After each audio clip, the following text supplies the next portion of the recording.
Etsy, the popular online marketplace for handmade and vintage goods, has recently come under fire in India. The reason?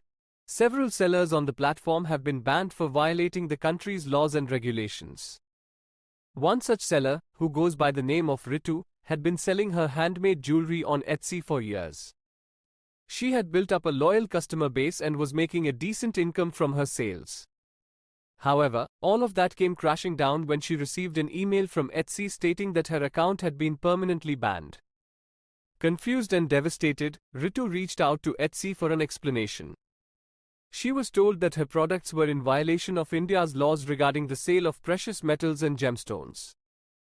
Apparently, Ritu had been using materials that were not properly certified, and this was a serious offense in the eyes of the Indian government. Ritu tried to plead her case, explaining that she had no idea she was breaking any laws. She had always sourced her materials from reputable suppliers and had never had any issues in the past. But Etsy was firm in their decision, and Ritu was left with no choice but to shut down her shop and find another way to make a living. Ritu's story is just one of many that have come to light in recent weeks. It seems that Etsy sellers in India are being targeted for various violations, from tax evasion to copyright infringement. The Indian government is cracking down on these sellers, and many are finding themselves out of a job with no way to appeal the decision. For Ritu, the ban on her Etsy shop has been a devastating blow.